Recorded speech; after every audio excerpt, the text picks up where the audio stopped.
All right. So the Falconets of Nigeria continue their build-up to face Tanzania in the next round of FIFA Women's World Cup qualification.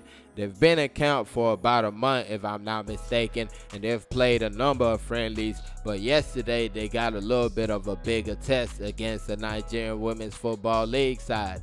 They came out victorious, but not too convincing. And how do I know they were not convincing?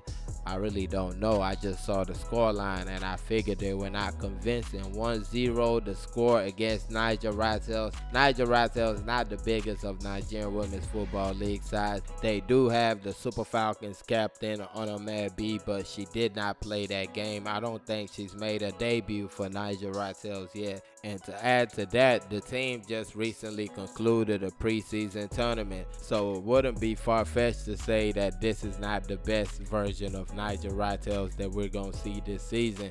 Also adding the fact that a couple of Naija Ratels players are on the team. So yeah, it's a lot of stuff right there, but either way, the Falconets did win the match by 1-0. I also couldn't find out who scored the 1 goal, so we just gonna have to go like that, 1-0. That was that. But before we go any further, please make sure to smash that like button. It really helps the channel out when you do that, so please make sure to do that. And let's talk about the matches coming up against Tanzania. Third round of qualification. First leg will be played on Sunday, November the 12th. 1 p.m. Nigerian time, and it will be hosted in Tanzania. And the second leg will be played also on Sunday, November the 19th, and this will be hosted at the Moshood Abiola National Stadium in Abuja. 4 p.m. Nigerian time to start.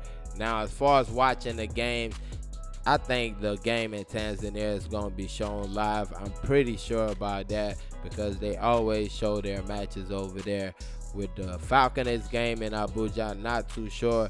And a lot of people were complaining about the quality of the video, the Super Falcons game against Ethiopia. That's not right. You're talking about a private person doing something like that. We need to be giving them a hand instead of making complaints saying the quality in the video is not good and stuff like that, because you have to understand he's doing it all by himself, or they're doing it all by themselves.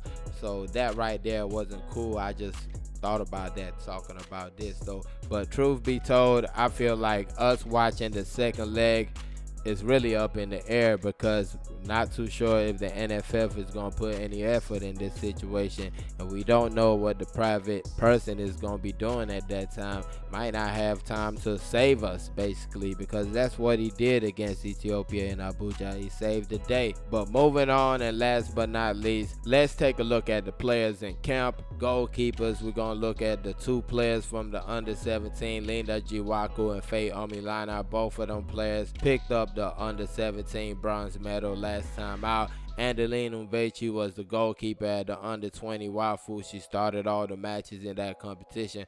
Also started all the matches for Delta Queens in the Waffle competition. So that's going to be a big time competition.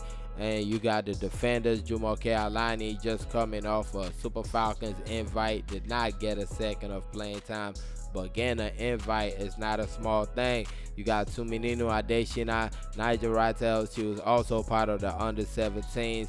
She wore number 5. She played in midfield and as a fullback. So that's a player I'm pretty sure we're also going to be seeing coming up against Tanzania. Shukura Oladipo was part of the under-20 Wafu team that picked up second place.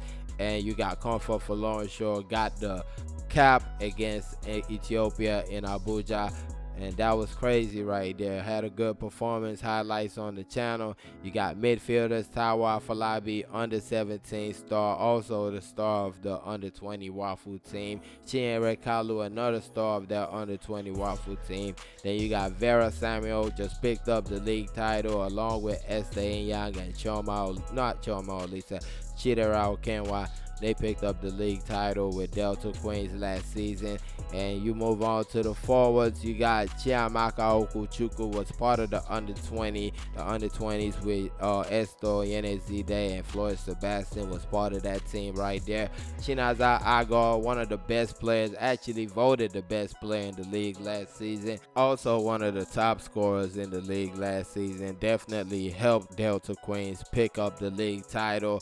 Then you have Okpeyemi Ajakaye Robo Queens. We know what she did at the under-17s. Got her cap, her first cap against Ethiopia in the first leg. Did not get her appearance in the second leg though. And she's going to be in the team. So that's going to be tough right there. Chinaza Agor on one side, Okpeyemi Ajakaye on the other. That's ridiculous right there. That's just super talent. Adobe Okar was part of the under-20 Wafu team. Then you also have Jenad Ake Koromowi of the Cicero Shwala Academy. And that's a big milestone right there. I believe that's one of the first players from our academy that has been called up for a national team situation. And that's super cool right there. Shout out to the Cicero Shwala Academy. So yeah, Falconets of Nigeria drawn closer to their clash against Tanzania. Third round of the Women's World Cup qualifiers, under 20 Women's World Cup qualifiers. Let me know your thoughts in the comment section, how you think the matchup will go. First leg, second leg. Let me know your predictions and all that. And please don't forget to like and subscribe. Thank y'all for watching. Peace.